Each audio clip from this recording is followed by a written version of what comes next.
Working hard for something we don't care about is called stress. Working hard for something we love is called passion. I think one of the mistakes that people make is they think purpose comes from their job. I've been a whatever for so many years, and when then I lose my job or I retire, I now don't have a sense of purpose because I so closely associated my self-worth with the job that I did. I knew what my job was. I had a sense of purpose.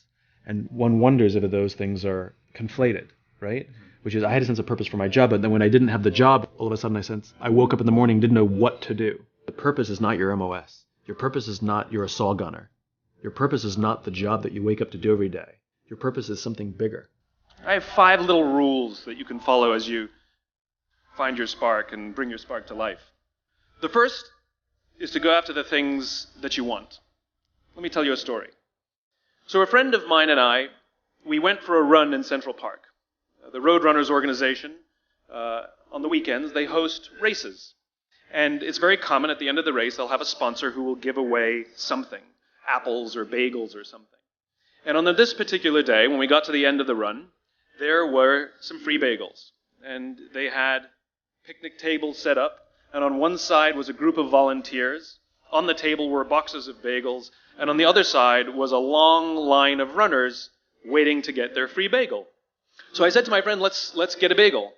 And he looked at me and said, the line's too long. And I said, free bagel. And he said, I don't want to wait in line. And I was like, free bagel. And he says, it's too long. And that's when I realized that there's 2 ways to see the world. Some people see the thing that they want, and some people see the thing that prevents them from getting the thing that they want. I could only see the bagels. He could only see the line. Because the rule is, you can go after whatever you want. You just cannot deny anyone else to go after whatever they want. You don't have to do it the way everybody else has done it. You can do it your way. You can break the rules. You just can't get in the way of somebody else getting what they want. Rule number 2. In the 18th century, there was something that spread across Europe and eventually made its way to America called puerperal fever, also known as the Black Death of childbed. Basically what was happening is women were giving birth and they would die within 48 hours after giving birth. This Black Death of childbirth was the ravage of Europe, and it got worse and worse and worse over the course of over a century. And these doctors and men of science wanted to study and try and find the reason for this Black Death of childbed, and so they got to work studying, and they would study the corpses of the women who had died. And in the morning they would conduct autopsies, and then in the afternoon they would go and deliver babies and finish their rounds. And it wasn't until somewhere in the mid-1800s that Oliver Wendell Holmes realized that all of these doctors who were conducting autopsies in the morning weren't washing their hands before they delivered babies in the afternoon. And he pointed it out and said, guys, you're the problem. And they ignored him and called him crazy for 30 years, until finally somebody realized that if they simply washed their hands, it would go away. And that's exactly what happened. When they started sterilizing their instruments and washing their hands, the Black Death of childbed disappeared. The lesson here is, sometimes you're the problem. Take accountability for your actions. You can take all the credit in the world for the things that you do right, as long as you also take responsibility for the things you do wrong. It must be a balanced equation. You don't get it one way and not the other. You get to take credit when you also take accountability. Lesson 3, take care of each other. The United States Navy SEALs are perhaps the most elite warriors in the world. And one of the SEALs was asked, who makes it through the selection process? Who is able to become a SEAL? And his answer was, I can't tell you the kind of person that becomes a SEAL. I can't tell you the kind of person that makes it through BUD/S, but I can tell you the kind of people who don't become SEALs. He says the guys that show up with huge, bulging muscles covered in tattoos who want to prove to the world how tough they are, none of them make it through. He said the preening leaders who like to delegate all their responsibility and never do anything themselves, none of them make it through. He says some of the guys that make it through are skinny and scrawny. He said some of the guys that make it through, you will see them shivering out of fear. He says, however, all the guys that make it through, when they find themselves physically spent, emotionally spent, when they have nothing left to give physically or emotionally, somehow, some way, they are able to find the energy to dig down deep inside themselves, to find the energy to help the guy next to them. They become SEALs, he said. You want to be an elite warrior. It's not about how tough you are. It's not about how smart you are. It's not about how fast you are. If you want to be an elite warrior, you better get really, really good at helping the person to the left of you and helping the person to the right of you. Because that's how people advance in the world. The world is too dangerous and the world is too difficult for you to think that you can do these things alone. If you find your spark, I commend you. Now, who are you going to ask for help, and when are you going to accept help when it's offered? Learn that skill. Learn by practicing helping each other. It'll be the single most valuable thing you ever learn in your entire life, to accept help when it's offered and to ask for it when you know that you can't do it. The amazing thing is, when you learn to ask for help, you'll discover that there are people all around you who've always wanted to help you. They just didn't think you needed it because you kept pretending that you had everything under control. And the minute you say, I don't know what I'm doing, I'm stuck, I'm scared, I don't think I can do this, you will find that lots of people who love you will rush in and take care of you. But that'll only happen if you learn to take care of them first. Lesson 4. Nelson Mandela is a particularly special case study in the leadership world because he is universally regarded as a great leader. You can take other personalities, and depending on the nation you go to, we have different opinions about other personalities. But Nelson Mandela across the world is universally regarded as a great leader. And he was asked one day, how did you learn to be a great leader? And he responded that he would go with his father to tribal meetings. And he remembers two things when his father would meet with other elders.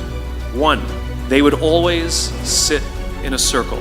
And two, his father was always the last to speak. You will be told your whole life that you need to learn to listen. I would say that you need to learn to be the last to speak. I see it in boardrooms every day of the week. Even people who consider themselves good leaders, who may actually be decent leaders, will walk into a room and say, here's the problem, here's what I think, but I'm interested in your opinion, let's go around the room. It's too late.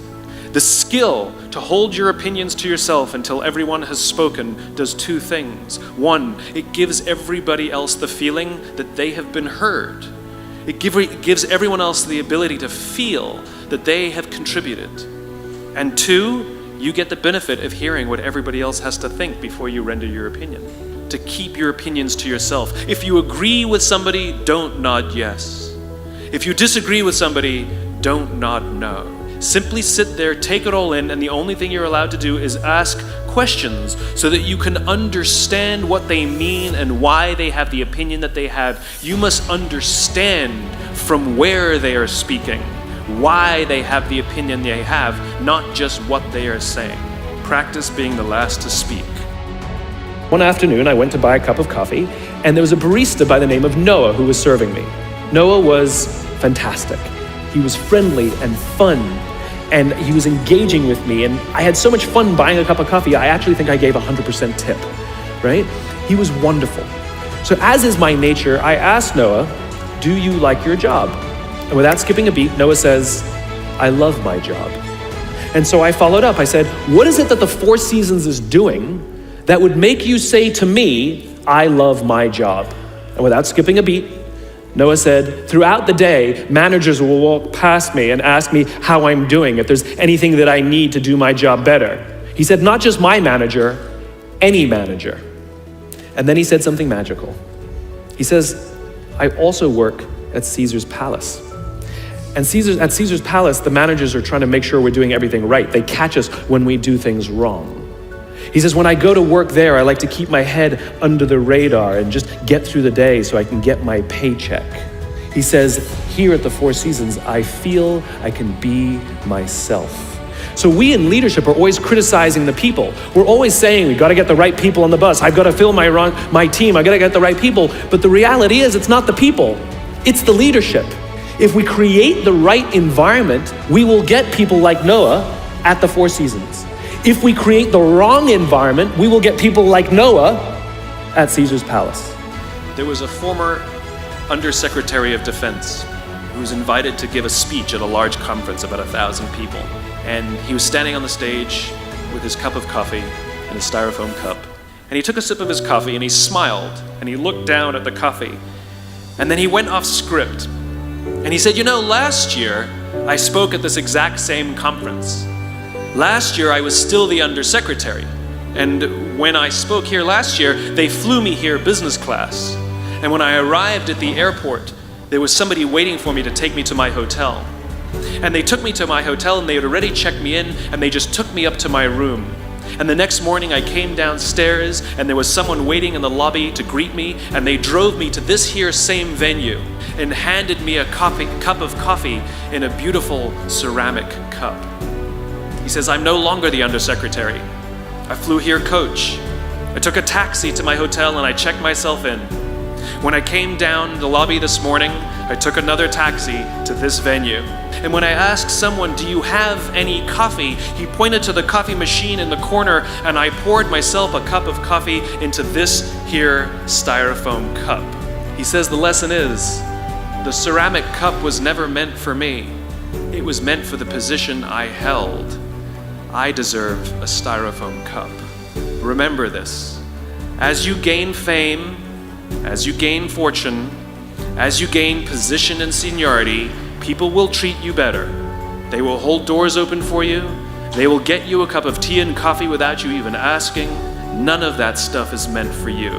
That stuff is meant for the position you hold. It is meant for the level that you have achieved of leader or success or whatever you want to call it. But you will always deserve a styrofoam cup. Remember that lesson of humility and gratitude. You can accept all the free stuff. You can accept all the perks. Absolutely, you can enjoy them. But just be grateful for them and know that they're not for you. And so I keep meeting these wonderful, fantastic, idealistic, hardworking, smart kids. They've just graduated school. They're in their entry-level job. I sit down with them and I go, how's it going? They go, I think I'm going to quit. I'm like, why? They're like, I'm not making an impact. I'm like, you've been here 8 months. It's as if they're standing at the foot of a mountain and they have this abstract concept called impact that they want to have in the world, which is the summit. What they don't see is the mountain. I don't care if you go up the mountain quickly or slowly, but there's still a mountain. And so what this young generation needs to learn is patience. That some things that really, really matter, like love or job fulfillment, joy, love of life, self-confidence, a skill set, any of these things, all of these things take time. Sometimes you can expedite pieces of it, but the overall journey is arduous and long and difficult. All you need to do is have the will and the desire to want to understand what drives and inspires you.